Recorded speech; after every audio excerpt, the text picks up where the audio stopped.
உதயநிதி ஸ்டாலின் கைது செய்யப்பட்டதை கண்டித்து குரோம்பேட்டை ஜிஎஸ்டி சாலையில் திமுகவினர் திடீர் சாலை மறியல் போராட்டத்தில் ஈடுபட்டனர். போராட்டத்தில் ஈடுபட்ட திமுகவினரை குரோம்பேட்டை காவல்துறையினர் கைது செய்தனர்.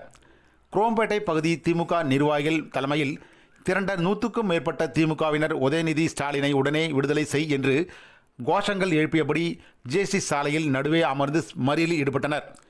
இதனால் குரோம்பேட்டை ஜிஎஸ்டி சாலையில் போக்குவரத்து பாதிப்பு ஏற்பட்டது.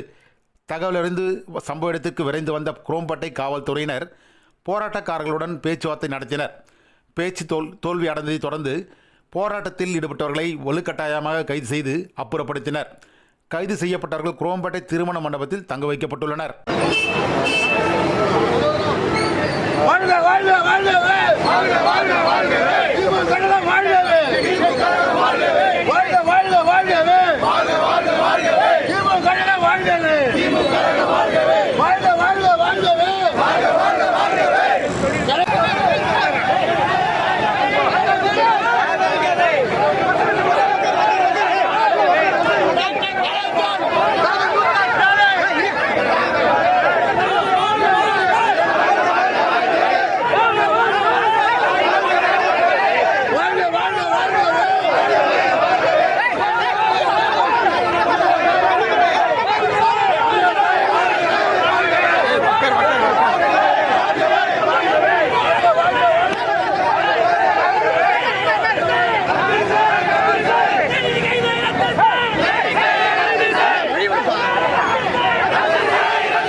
தள்ளி வாப்பா